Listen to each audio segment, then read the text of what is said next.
በስመ አብ ወወልድ ወመንፈስ ቅዱስ አሐዱ አምላክ አሜን። የዕለቱ ወንጌል የዮሐንስ ወንጌል ምዕራፍ 14 ከቁጥር 1 እስከ ፍጻሜ። ልባችሁ አይታወክ፣ በእግዚአብሔር እመኑ፣ በእኔም ደግሞ እመኑ። በአባቴ ቤት ብዙ መኖሪያ አለ። እንዲህስ ባይሆን ባልኋችሁ ነበረ።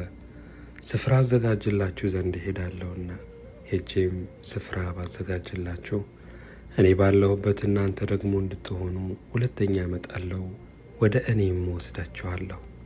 ወደምሄድበትም ታውቃላችሁ፣ መንገዱንም ታውቃላችሁ። ቶማስም ጌታ ሆይ ወደምትሄድበት አናውቅም፣ እንዴትስ መንገዱን እናውቃለን አለው። ኢየሱስም እኔ መንገድና እውነት ሕይወትም ነኝ፣ በእኔ በቀር ወደ አብ የሚመጣ የለም። እኔንስ ብታውቁኝ አባቴን ደግሞ ባወቃችሁት ነበር። ከአሁንም ጀምራችሁ ታውቃላችሁ፣ አይታችሁትም አለው።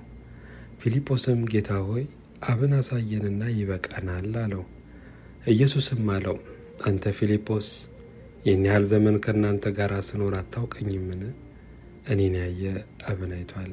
እንዴትስ አንተ አብን አሳየን ትላለህ? እኔ በአብ እንዳለው አብን በእኔ እንዳለ አታምንምን? እኔ የምነግራችሁን ቃል ከራሴ አልናገረውም፣ ነገር ግን በእኔ የሚኖረው አብ እርሱ ሥራውን ይሠራል። እኔ በአብ እንዳለው አብን በእኔ እንዳለ መኑኝ። ባይሆንስ ስለ ራሱ ስለ ሥራው መኑኝ። እውነት እውነት እላችኋለሁ፣ በእኔ የሚያምን እኔ የማደርገውን ሥራ እርሱ ደግሞ ያደርጋል፣ ከዚህም የሚበልጥ ያደርጋል። እኔ ወደ አብ እሄዳለሁና አብም ስለ ወልድ እንዲከብር በስሜ የምትለምኑትን ሁሉ አደርገዋለሁ። ማናቸውንም ነገር በስሜ ብትለምኑ እኔ አደርገዋለሁ። ብትወዱኝ ትእዛዜን ጠብቁ። እኔም አብን እለምናለሁ፣ ለዘላለምም ከእናንተ ጋር እንዲኖር ሌላ አጽናኝ ይሰጣችኋል። እርሱም ዓለም የማያየውና የማያውቀው ስለሆነ ሊቀበለው የማይቻለው የእውነት መንፈስ ነው። ነገር ግን ከእናንተ ዘንድ ስለሚኖር በውስጣችሁም ስለሚሆን እናንተ ታውቃላችሁ። ወላጆች እንደሌላቸው ልጆች አልተዋችሁም፣ ወደ እናንተ እመጣለሁ። ገና ጥቂት ዘመን አለ፣ ከዚህም በኋላ ዓለም አያየኝም፣ እናንተ ግን ታዩኛላችሁ። እኔ ሕያው ነኝና እናንተም ደግሞ ሕያዋን ትሆናላችሁ። እኔ በአባቴ እንዳለው እናንተም በእኔ እንዳላችሁ እኔም በእናንተ እንዳለው በዚያን ቀን ታውቃላችሁ። ትእዛዜ በእርሱ ዘንድ ያለችው የሚጠብቃትም የሚወደኝ እርሱ ነው። የሚወደኝንም አባቴ ይወደዋል፣ እኔም እወደዋለሁ፣ ራሴንም እገልጥለታለሁ። የአስቆሮቱ ያይደለ ይሁዳ ጌታ ሆይ ለዓለም ሳይሆን ራስህን ለእኛ ልትገልጥ ያለ እንዴት ነው አለው። ኢየሱስም መለሰ አለው፣ የሚወደኝ ቢኖር ቃሌን ይጠብቃል፣ አባቴም ይወደዋል፣ ወደ እርሱም እንመጣለን፣ በእርሱም ዘንድ መኖሪያ እናደርጋለን። የማይወደኝ ቃሌን አይጠብቅም። የምትሰሙትም ቃል የላከኝ አብ ነው እንጂ የእኔ አይደለም። ከእናንተ ዘንድ ስኖር ይህንን ነግሬያችኋለሁ። አብ በስሜ የሚልከው ግን መንፈስ ቅዱስ የሆነው አጽናኝ እርሱ ሁሉን ያስተምራችኋል፣ እኔም የነገርኳችሁን ሁሉ ያሳስባችኋል። ሰላምን እተውላችኋለሁ፣ ሰላሜንም እሰጣችኋለሁ። እኔ የምሰጣችሁ ዓለም እንደሚሰጥ አይደለም። ልባችሁ አይታወክ አይፍራም። እኔ እሄዳለሁ፣ ወደ እናንተም እመጣለሁ እንዳልኋችሁ ሰማችሁ።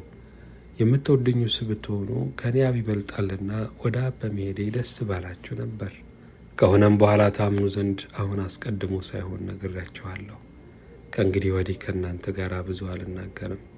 የዚህ ዓለም ገዢ ይመጣልና በእኔ ላይም አንዳች የለውም። ነገር ግን አብን እንድወድ ዓለም ሊያውቅ አብም እንዳዘዘኝ እንዲሁ አደርጋለሁ። ተነሱ ከዚህ እንሄድ። ምስጋና ለእግዚአብሔር ይሁን። የሐዋርያው የቅዱስ ጳውሎስ መልእክት ወደ ኤፌሶን ሰዎች ምዕራፍ 4 ከቁጥር 1 እስከ 17። እንግዲህ በጌታ ስር የሆኑ እኔ በተጠራችሁበት መጠራታችሁ እንደሚገባ ትመላለሱ ዘንድ ለምናችኋለሁ። በትሕትና ሁሉና በየዋህነት በትዕግስትም እርስ በርሳችሁ በፍቅር ታገሱ። በሰላም ማሰሪያ የመንፈስን አንድነት ለመጠበቅ ትጉ። በመጠራታችሁም በአንድ ተስፋ እንደተጠራችሁ አንድ አካልና አንድ መንፈስ አለ፣ አንድ ጌታ፣ አንድ ሃይማኖት፣ አንዲት ጥምቀት፣ ከሁሉ በላይ የሚሆን በሁሉም የሚሠራ በሁሉም የሚኖር አንድ አምላክ የሁሉም አባት አለ። ነገር ግን እንደ ክርስቶስ ስጦታ መጠን ለእያንዳንዳችን ጸጋ ተሰጠን። ስለዚህ ወደ ላይ በወጣ ጊዜ ምርኮን ማረከ፣ ለሰዎችም ስጦታን ሰጠ ይላል። ወደ ምድር ታችኛ ክፍል ደግሞ ወረደ ማለት ካልሆነ ይህ ወጣ ማለትስ ምን ማለት ነው? ይህ የወረደው ሁሉን ይሞላ ዘንድ ከሰማያት ሁሉ በላይ የወጣው ደግሞ ያው ነው። እርሱም አንዳንዶቹ ሐዋርያት፣ ሌሎቹም ነቢያት፣ ሌሎቹም ወንጌልን ሰባኪዎች፣ ሌሎችም እረኞችና አስተማሪዎች እንዲሆኑ ሰጠ። ሁላችን የእግዚአብሔርን ልጅ በማመንና በማወቅ ወደሚገኝ አንድነት ሙሉ ሰውም ወደ መሆን የክርስቶስም ሙላቱ ወደሚሆን ወደ ሙላቱ ልክ እስክንደርስ ድረስ ቅዱሳን አገልግሎትን ለመስራትና ለክርስቶስ አካል ሕንጻ ፍጹማን የሆኑ ዘንድ እንደ ስህተት ሽንገላ ባለ ተንኮል በሰዎችም ማታለል ምክንያት በትምህርት ነፋስ ሁሉ እየተፍገመገምን ወዲያና ወዲህ እየተንሳፈፍን ሕፃናት መሆን ወደፊት አይገባንም። ነገር ግን እውነትን በፍቅር እያያዝን በነገር ሁሉ ወደ እርሱ ራስ ወደሚሆን ወደ ክርስቶስ እንደግ። ከእርሱም የተነሳ አካል ሁሉ እያንዳንዱ ክፍል በልክ እንደሚሠራ በተሰጠለትም በጅማትም ሁሉ እየተጋጠመና እየተያያዘ ራሱን በፍቅር ለማነጽ አካሉን ያሳድጋል። እንግዲህ አሕዛብ ደግሞ በአእምሮአቸው ከንቱነት እንደሚመላለሱ ከእንግዲህ ወዲህ እንዳትመላለሱ እላለሁ፣ በጌታም ሆኜ እመሰክራለሁ። ምስጋና ለእግዚአብሔር ይሁን። የሐዋርያት ሥራ ምዕራፍ 2 ከቁጥር 1 እስከ 14። ባለ 50 የተባለውም ቀን በደረሰ ጊዜ ሁሉም በአንድ ልብ ሆነው አብረው ሳሉ ድንገት እንደሚነጥቅ አውሎ ነፋስ ከሰማይ ድምፅ መጣ። ተቀምጠው የነበሩበትንም ቤት ሁሉ ሞላው። እንደ እሳትም የተከፋፈሉ ልሳኖች ታዩአቸው። በእያንዳንዳቸውም ላይ የተቀመጡባቸው በሁሉም መንፈስ ቅዱስ ሞላባቸው። መንፈስም ይናገሩ ዘንድ እንደሰጣቸው በሌላ ልሳኖች ይናገሩ ጀመር። ከሰማይ በታች ካሉ ሕዝብ ሁሉ በጸሎት የተጉ አይሁድ በኢየሩሳሌም ይኖሩ ነበረ። ይህም ድምፅ በሆነ ጊዜ ሕዝብ ሁሉ ተሰበሰቡ። ያንዳንዱም በገዛ ቋንቋው ሲናገሩ ይሰማ ስለነበረ የሚሉትን አጡ። ተገርመውም ተደንቀውም እንዲህ አሉ፣ እነሆ እነዚህ የሚናገሩት ሁሉ የገሊላ ሰዎች አይደሉምን? እኛም እያንዳንዳችን የተወለድንበትን የገዛ ቋንቋችንን እንዴት እንሰማለን? የጳርቴና የሜድ የኢላማጤም ሰዎች በሁለት ወንዝ መካከል በይሁዳም በቀጰዶቅያም በጳንጦስም በእስያም በፍርግያም በጵንፍልያም በግብፅም በቀሬናም በኩል ባሉት በሊቢያ ወረዳዎች የምንኖር በሮሜም የምንቀመጥ አይሁድም ወደ ይሁዲነትም የገባን የቀርጤስና የአረብ ሰዎች የእግዚአብሔርን ታላቅ ሥራ በልሳኖቻችን ሲናገሩ እንሰማቸዋለን። ሁሉም ተገረሙና አመንትተው እርስ በርሳቸው እንጃ ይህ ምን ይሆን አሉ። ሌሎቹ ግን እያፌዙባቸው ጉሽ የወይን ጠጅ ጠግበዋል አሉ።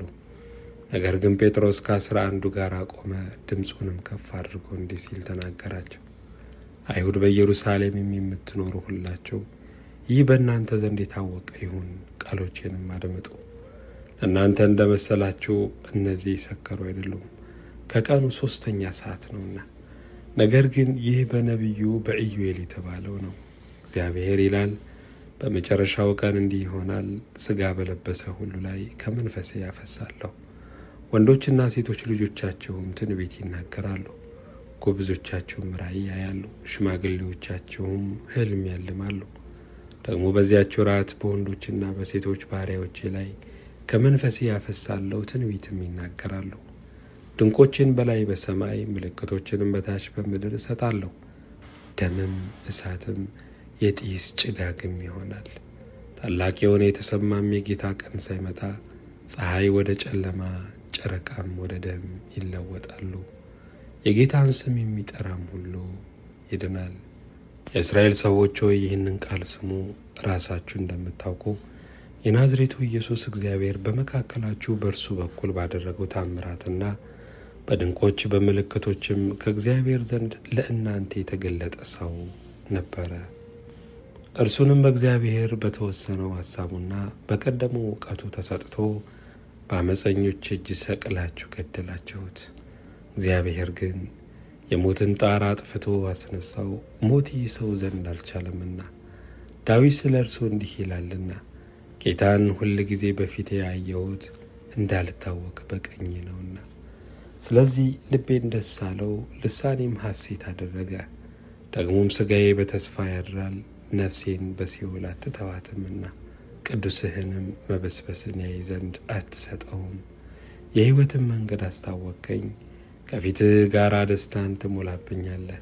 ወንድሞች ሆይ ስለ አባቶች አለቃ ስለ ዳዊት እንደሞተም እንደተቀበረም ለእናንተ በግልጥ እናገር ዘንድ ፍቀዱልኝ። መቃብሩም እስከ ዛሬ በእኛ ዘንድ ነው።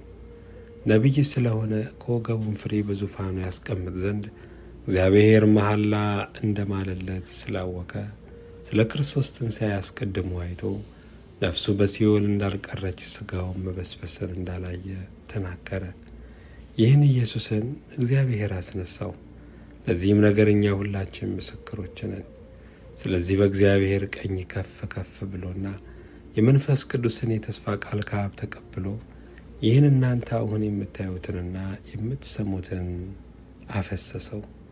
ዳዊት ወደ ሰማያት አልወጣምና፣ ነገር ግን እርሱ ጌታ ጌታዬን ጠላቶችን የእግር መረገጫ እስካደርግልህ ድረስ በቀኝ ተቀመጥ አለው አለ።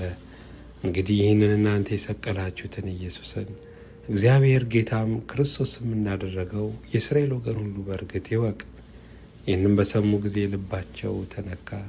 ጴጥሮስንና ሌሎችንም ሐዋርያት ወንድሞች ሆይ ምን እናድርግ አሏቸው። ጴጥሮስም ንስሐ ግቡ፣ ኃጢአታችሁም ይሰረይ ዘንድ እያንዳንዳችሁ በኢየሱስ ክርስቶስ ስም ተጠመቁ፣ የመንፈስ ቅዱስንም ስጦታ ትቀበላላችሁ። የተስፋው ቃል ለእናንተና ለልጆቻችሁ ጌታ አምላካችንም ወደ እርሱ ለሚጠራቸው በሩቅ ላሉ ሁሉ ነውና አላቸው። በብዙ ሌላ ቃልም መሰከረና ከዚህ ጠማማ ትውልድ ዳኑ ብሎ መከራቸው። ቃሉንም የተቀበሉ ተጠመቁ። በዚያም ቀን 3000 የሚያህል ነፍስ ተጨመሩ። ምስጋና ለእግዚአብሔር ይሁን።